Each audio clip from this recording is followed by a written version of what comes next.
আরে আমি এটাতে ভিডিও করবো ভাই। না ছেড়ে দে, একটা ফটো তোল। এটাকে চালু করে এটাতে করো না ভিডিওটা। ওটা এখন সেটআপ করতে হবে তো। হ্যাঁ থাকতো এই ভিডিওটা বেশ। দাঁড়া না আচ্ছা আমার সোনামা এখন আমাকে একটা গিফট দিচ্ছি। আমার সোনামা আমাকে এখন গিফট দেবে আমাদের। দাও এক মিনিট। আমার সোনামা একটা গিফট দেবে।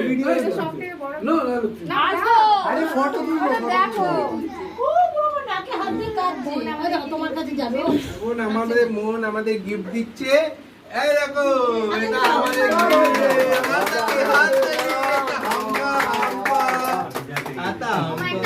ওদিকে খাই তুমি একটা হাম্পা দাও। ওকে দাও। এবার তুমি চলেই এসো। ও আসছে বাহ বাবা। মনে হচ্ছে প্রাইজ পেল।